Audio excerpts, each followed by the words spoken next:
Well, hello everybody. Welcome to Jeff's Baking Blog. Today I'm making something different because this is not baking, but it's going to be passion fruit jam. I love passion fruits, and I've bought passion fruit puree in the past to do things with, but now I've actually managed to get hold of quite a few passion fruits, so I'm going to make some jam with those.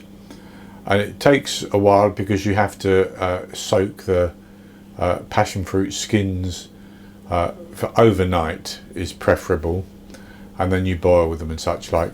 But I'll get straight onto the process that we're going to start with, and I'll tell you the volumes of ingredients later on, and then I'll put at the beginning of the video, I'll put up on the screen what those ingredients are. So I have here 24 passion fruits, and as you can see, they're just beginning to wrinkle, and when they start to wrinkle like that, that means they're ripe. So I've got 24 passion fruits.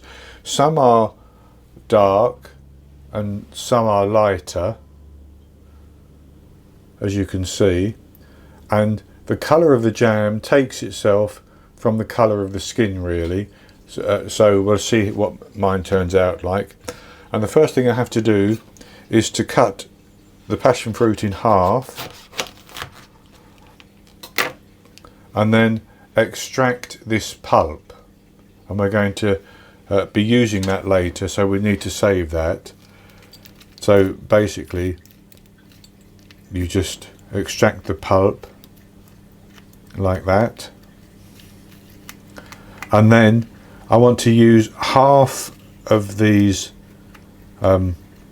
skins in the jam, so I'm going to put half of them into a saucepan, and the other half will get thrown away. I have now taken the pulp and the seeds out of my passion fruit, and I have put about half of the skins into the saucepan with some cold water, and I need to press those down so that they can soak in the cold water overnight. And the way I've decided to do that is to put the saucepan lid upside down, and then to just drop a jar of marmalade or something to hold it down, so they're immersed in the water. And with the pulp, I'm just going to wrap that in plastic wrap and chill that until I need it tomorrow. So I will be back with you tomorrow when we can go on and we'll boil the passion fruit skins for 30 minutes, take the flesh out of the inside, and that will be used as the basis of our jam. That will give off a lot of pectin and flavour to go with our pulp. It's now the next day, and the passion fruit shells have been soaking in water for the whole of yesterday. So the next thing I have to do is to actually boil these for at least 30 minutes until the pulp on the inside, or the flesh on the inside of the shell becomes translucent. Then we can take it out of the outer shell, which will turn sort of a paper-like texture. So I'm going to put those onto the heat, and I'm going to boil them for 30 minutes and let them cool down a little bit. Then I'll come back and we'll go on to the next step.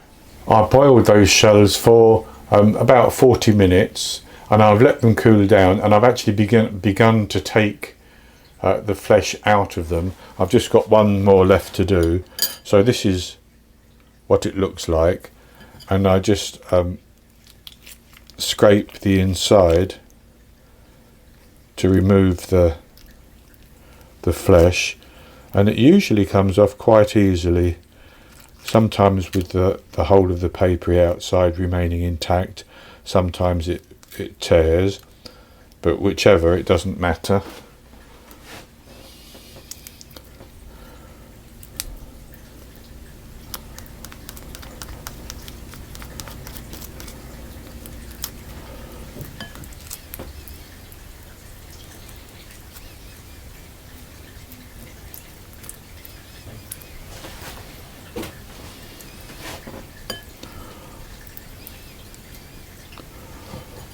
And that slid off quite easily, that bit.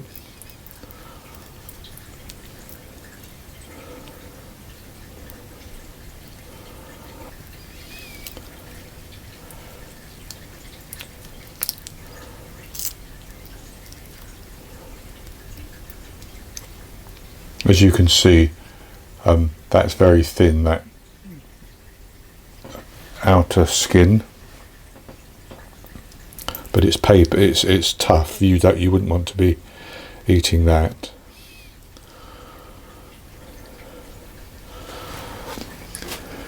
So with that, like that, that's ready to go on to the next step again. And I've also retained about 240 millilitres, 1 cup of the water that they were boiled in. And what I'm going to do is I'm going to process these until they turn into a sort of smooth puree type mush. And for most of the jams that I've seen, they leave the seeds in, the passion fruit seeds in. This is the pulp that we took out yesterday. I don't want the seeds in mine, so I'm actually going to blitz those as well and strain the seeds out of that liquid. So we'll do that first, and I'm going just to use my immersion blender rather than my food processor, and I'll do it in 2 batches probably.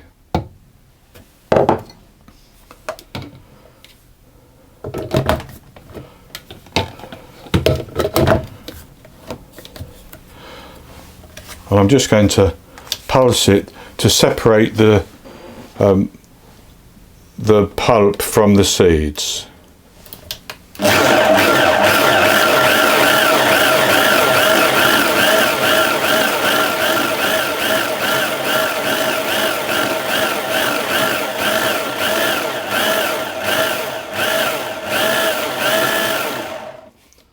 And that's probably good enough for that. And what I'm going to do then is pour that into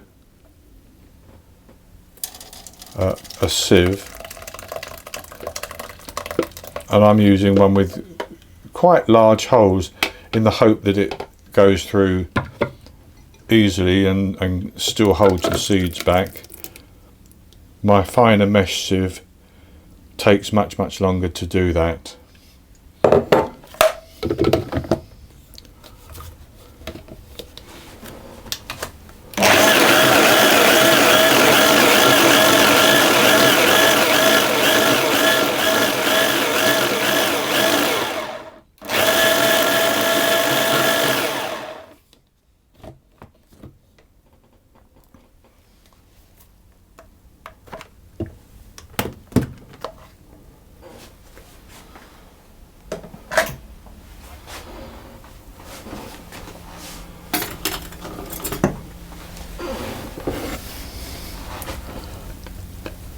So I'm just going to push that through the sieve.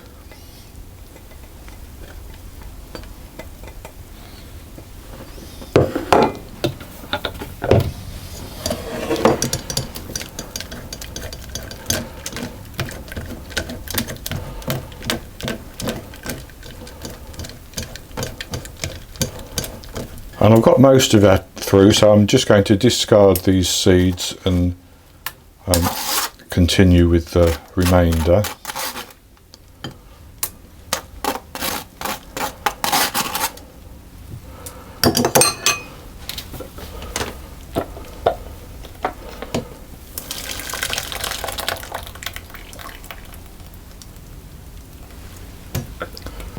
So with most of, well, all the seeds hopefully removed, I still have a little bit of the pulp in my sieve, and I'm going to actually pour the, or some of the water through and see if that doesn't push some of that pulp through as well for me, like that.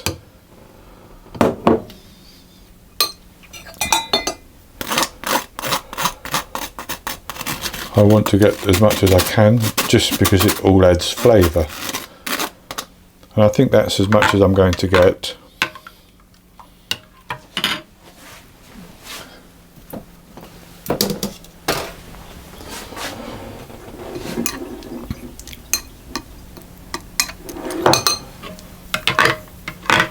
And the next thing I'm going to do is just to squeeze a little bit of lemon into that as well.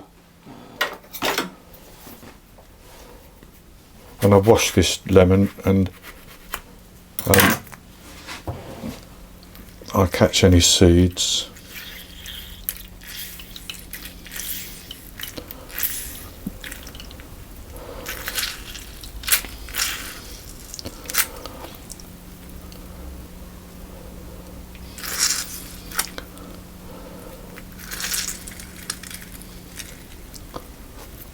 So that's the juice from about half of a lemon, and that's fine.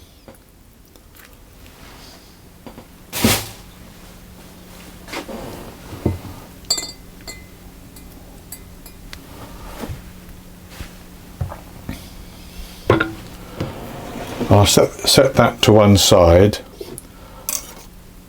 and then I'm going to process the flesh from the passion fruit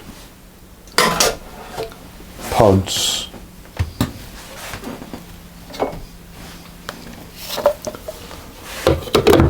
Until that's quite smooth.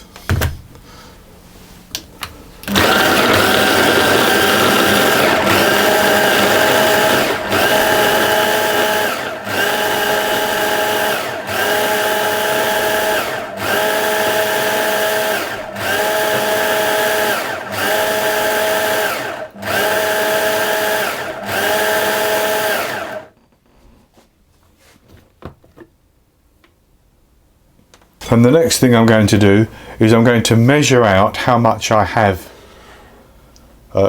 here, and I'm going to do that quite simply by using a cup,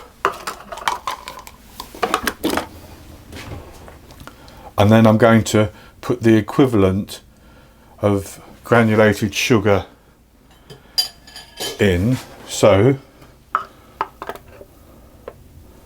I can say that's one,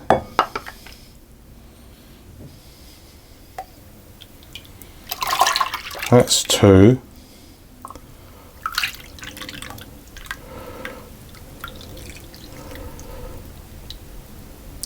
that's almost three but not quite,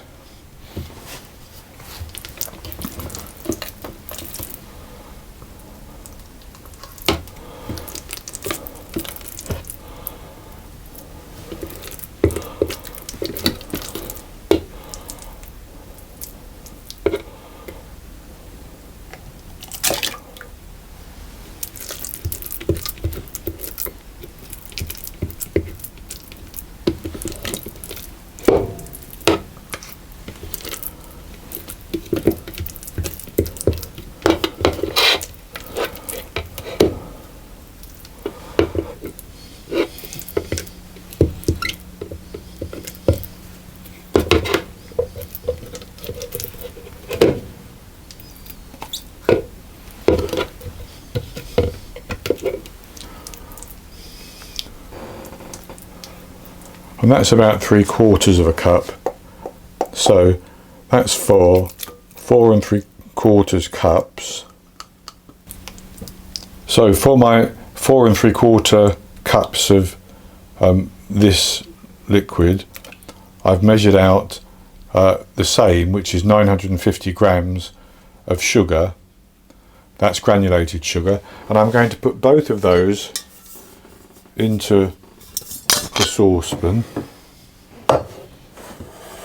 trying not to make a mess.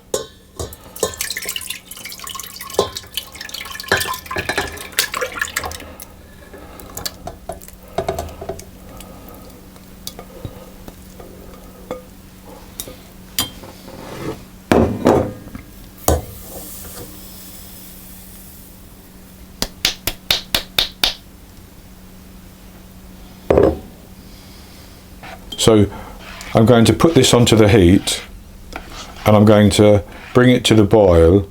I'm going to boil it until it reaches a temperature of 105 Celsius, which I think is about 232 Fahrenheit. I will confirm that as it's boiling.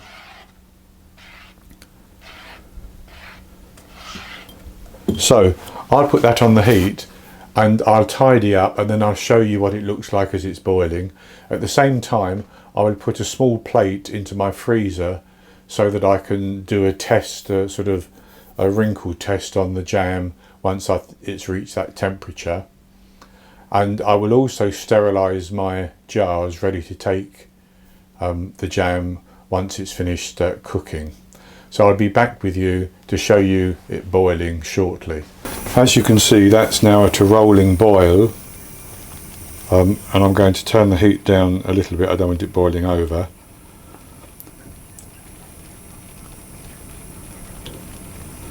But I'm going to keep that boiling until it reaches 105 Celsius, and I checked, and that is 221 Fahrenheit. The jam has cooked, and it reached a temperature of 105.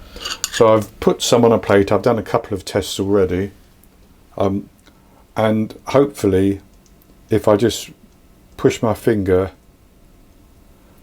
that starts to wrinkle.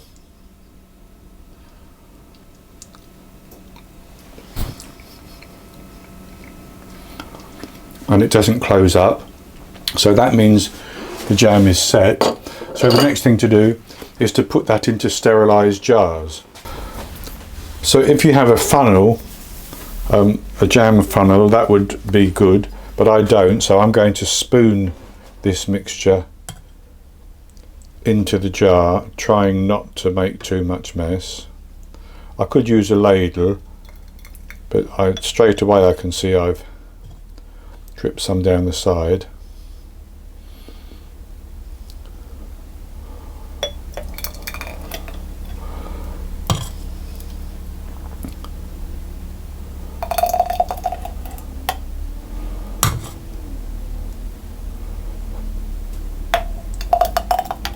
So with the jam dispensed, I have 3 jars which are about 12 ounces, I think, 340 grams they usually hold. And I've sterilised the tops, and I'm going to put those on. And they're hot, so that's why I'm wearing gloves.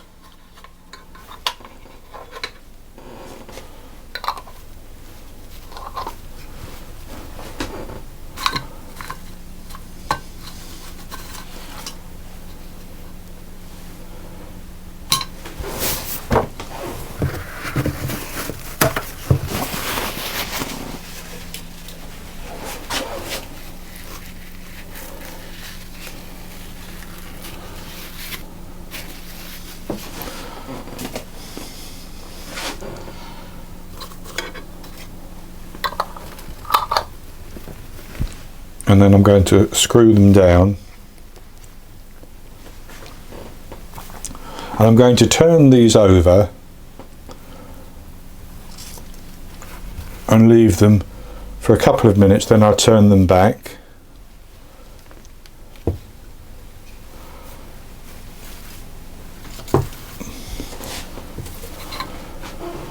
The passion fruit jam is now in the jars, and those jars have popped to indicate that they have sealed properly.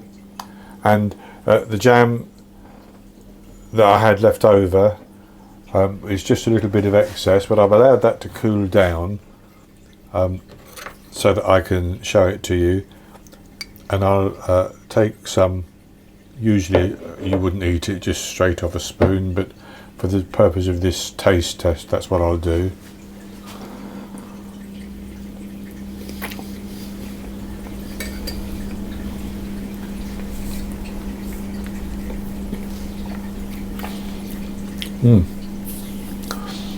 It's sweet, of course, and that passion fruit flavour definitely comes through. And then you've got the texture of the flesh from the passion fruits, which is good. If you were to spread that on bread, then you would see the texture. That texture remains just a little bit firm. You might want to process the flesh a little bit finer than I did, but for me that is just perfect. So this has been a departure, a different type of recipe, but I thought I would make it anyway, and I hope you've enjoyed it. If you have, please give me the thumbs up below the video and click to subscribe to my YouTube channel.